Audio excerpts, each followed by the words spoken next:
먼저 금요일장 국내 증시부터 복귀해 보겠습니다.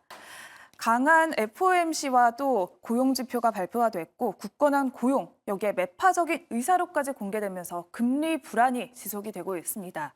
코스피 시장에서만 외국인과 기관이 1조 2천억 원 넘게 팔아치우면서 지수 하락을 견인을 했는데요. 코스닥 시장 역시 등락을 거듭하면서 하락 마감했습니다. 코스피는 1.26% 하락했고 코스닥도 0.85% 하락했는데요. 특히나 삼성전자의 주가 하락이 눈에 띄었습니다. 삼성전자의 주가는 3.07% 급락했는데요. 이유는 바로 삼성전자의 HBM 칩이 엔비디아의 납품 테스트를 통과하지 못했다는 소식이 전해졌습니다. 문제는 발열과 함께 전력 소비였는데요. 마이크론이 수혜주로 떠오르긴 했습니다. 이 소식은 잠시 후에 뉴욕 증시에서 자세히 다뤄보도록 하겠고요.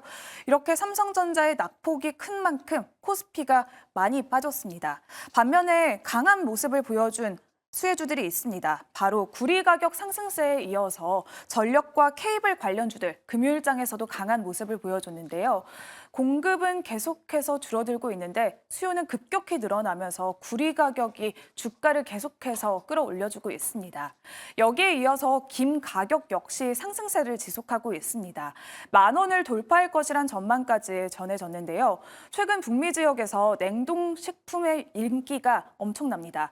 특히나 김밥이 K푸드 열풍을 선도하고 있는데 이 중에서는 우양이 대표적인 수혜주로 떠올랐습니다. 냉동김밥을 만드는 기업 3가지 중에서 유일한 상장사로 부각을 받았고요. 여기에 이어서 식품주 랠리를 보이고 있는데 비만 치료제 역시 강했습니다. 덴마크의 노보노디스크에 또 삭센다를 국내에서 단독으로 유통 판매한다는 소식이 전해지면서 한독의 주가가 급등했고요. 장기 지속형 플랫폼을 가지고 있는 펩트론 역시 금요일장에서 강했습니다. 여기에 화장품주도 계속해서 랠리를 보였습니다. 최근 수출 호조세에 힘입어서 눈으로 확인시켜주고 있는 실적이 주가를 이끌어주고 있는데요. 이렇게 수출이 받쳐주고 있는데 중국인 관광객까지 돌아올 수 있다라는 기대감이 계속해서 주가를 올려주고 있습니다. 이번 주말과 휴일 동안 4년 5개월 만에 한중일 정상회담이 개최가 되는데요.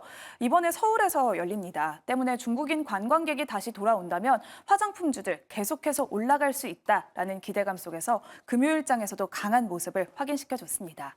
이렇게 국내 증시 이슈들 살펴봤고요. 이어서 미국 증시 마감 현황 살펴보겠습니다. 다음 주 월요일 메모리얼데이 휴장을 앞두고 일제히 상승 마감한 뉴욕 증시입니다. 다우지수는 0.01% 소폭 상승 마감했지만 이번 주 눈에 띄는 상승세를 보여준 나스닥은 역시나 1.1% 상승하면서 다시 한번 사상 최고치를 썼습니다. 이렇게 나스닥이 강하게 올라준 건 바로 이유가 있는데요. 그 전에 앞서서 일단 미시간대 5월 소비자 심리지수가 발표가 됐습니다. 69.1로 나타나면서 6개월 만에 최저치를 보였고요. 4월에 대비해서도 크게 급락했습니다. 여기에 장단기 기대 인플레 역시 3% 중반으로 나타나면서 연준의 물가 안정 목표치를 2달 연속 웃돌았는데요. 이렇게 인플레이션이 계속될 것이란 우려 속에서 소비자들의 심리가 한풀 꺾였다는 것을 보여줬습니다. 시장은 다음 주에 발표될 4월 PCE로 이제는 눈길을 옮기고 있는데요. 다만 월가에서는 올해 연준의 금리 인하 가능성에 대해서 반신반의하고 있는 분위기입니다. 골드만삭스는 연준의 첫 금리 인하 시점을 7월에서 이제는 9월로 늦췄다라고 발표했는데요. 인플레이션이 소폭이나마 둔화했다는 데이터는 한 달치밖에 안 된다라는 분석이 나오고 있습니다. 반면에 미증시는 인공지능 랠리를 보여주면서 나스닥이 이렇게 강한 모습을 확인시켜줬는데요. 이번 주 시장에 눈과 귀가 집중됐던 건 바로 엔비디아의 실적이었습니다. 엔비디아의 실적이 금리를 눌러준 건데요. 퀄컴과 AMD, 마이크론 같은 이렇게 반도체 종목들이 일제히 뛰어주면서 증시를 이끌어줬습니다. 그러면 히트맵 보면서 자세히 살펴볼게요. 매분기 사상 최고 실적을 찍어내고 있는 엔비디아, 여기에 더해서 냉면 분할 소식까지 더해졌습니다. 역시나 금요일장에서도 상승세를 보여줬는데요. 2.57% 주가는 올라줬고요. 주당 1,064.69달러를 기록했습니다. 월가에서는 목표가 상향이 잇따르고 있습니다. 뱅크 오브 아메리카는 1,320달러로 기존보다 20% 넘게 상향 조정했고요. 또한 제프리스는 최고 1,350달러를 제시하고도 있습니다. 계속해서 랠리를 보여주고 있는 엔비디아, 고점 논란이 있긴 한데 계속해서 올라갈 수 있을까 주목해보면 좋을 것 같고요. 월가에서는 이렇게 반도체 관련주들에 주목을 했습니다. AMD도 3.7% 올랐고 퀄컴도 4% 넘게 올랐습니다.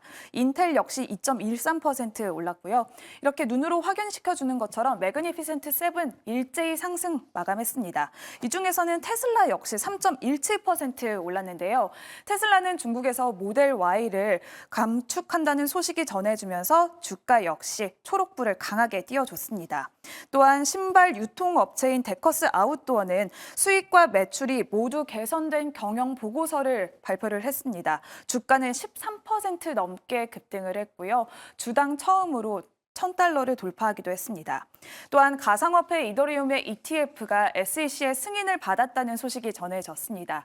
코인베이스의 주가는 5% 넘게 급등을 했고요. 여기에 더해서 또한 주식거래 앱인 로빈후드 역시 3% 넘게 강세 흐름을 보여줬습니다.